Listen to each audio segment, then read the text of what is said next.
Hi, in this video we're going to take a look at some two-handed technique. Now you might think that sounds a bit daft because I always use two hands when playing the guitar, but this is about having two hands on the neck at the same time, using your picking hand as a means of tapping out notes on the fingerboard.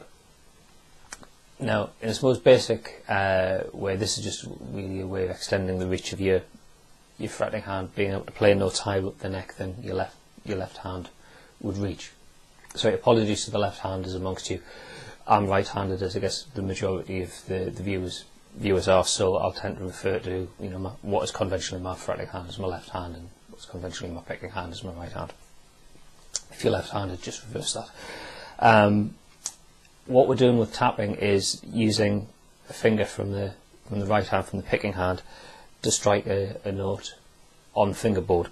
Now, some people prefer to use the middle finger for this, so you keep holding your pick between your thumb and your index finger and take your middle finger, swearing finger, to tap notes out on the fretboard. Some other people prefer to move the pick out of the way, hold it in the other fingers and then use their index finger for tapping. Try both, see what works for you. Personally, I prefer using my middle finger just because it means I don't have to mess around moving the pick around. So in its most basic form, using tapping is just a way of extending the reach of your fretting hand. So if you're playing some notes here and you want to play something a bit higher, we can tap on with the right hand. It's the same way that you would approach doing a hammer-on with your left hand. You just bring in the finger down with sufficient force to make the note ring out. It doesn't have to be really, really hard. As you get more proficient with the technique, you'll find that you don't have to be so aggressive and tap so hard. Same way, probably, if you remember when you started learning how to do hammer-ons and pull-offs, when you were doing hammer-ons you probably felt you were really bashing your finger against the fret. But now if you're more proficient with the technique, you can do it with what feels like a much lighter touch. And it's the same thing with tapping. You don't really need to slam your finger down against the string. You can do it with quite a subtle touch. So really it's just a case of using the right hand as a means of being able to reach further up the neck than you can do with where your left hand's currently positioned.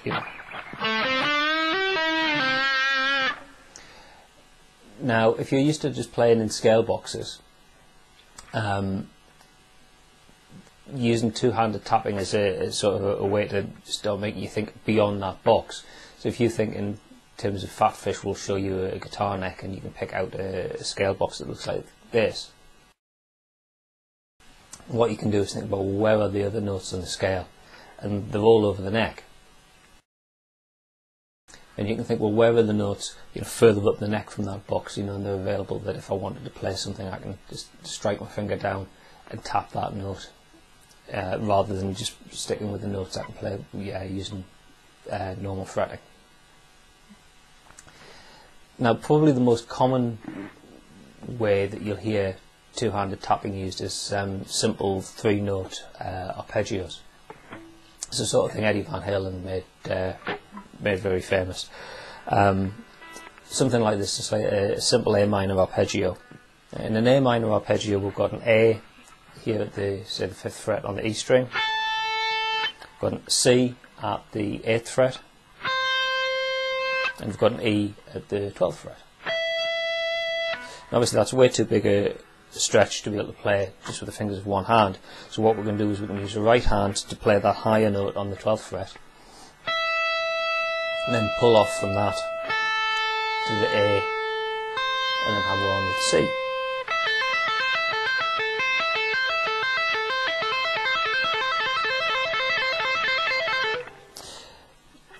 Something that we could then do is, if we move that tapped note up from the 12th fret to the 13th fret, we've now got an F, an A and a C, which is an F major arpeggio.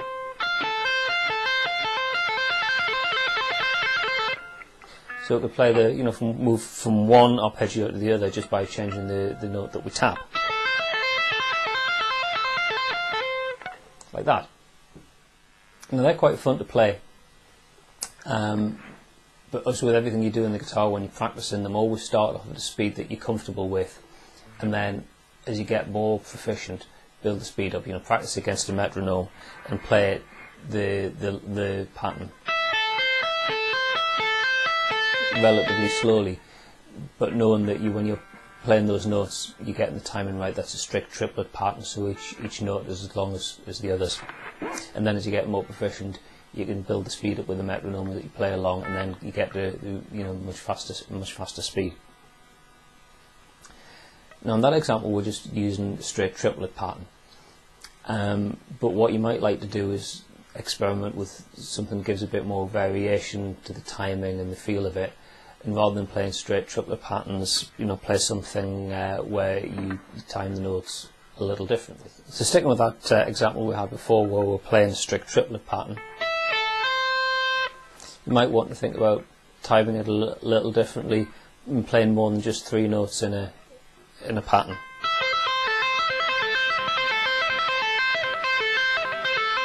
Something like that. And you're not just restricted to tapping with your right hand. You can also slide notes as well. Remember from the tutorial we did on legato techniques, we talked about hammer-ons, pull-offs and slides. Well, you can do slides with your right hand as well. So let's think about this A minor example that we've been using. We've got a C and E gives us an A minor. We could add in a G, which would give us a minor 7. We've got a G up here. So we could play something like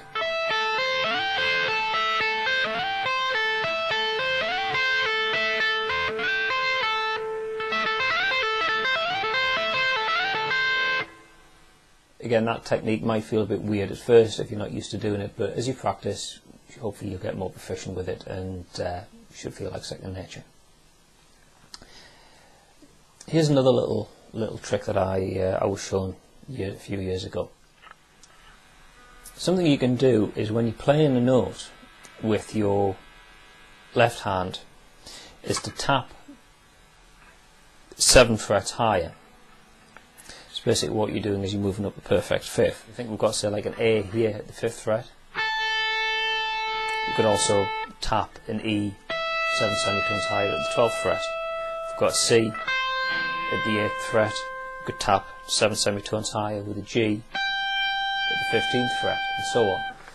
If you're playing around just like a scale box pattern, if you think about the box that you got here, you could move the same box pattern up 7 semitones, and for every note that you play with the normal fretted hand down here, you tap up here using your right hand.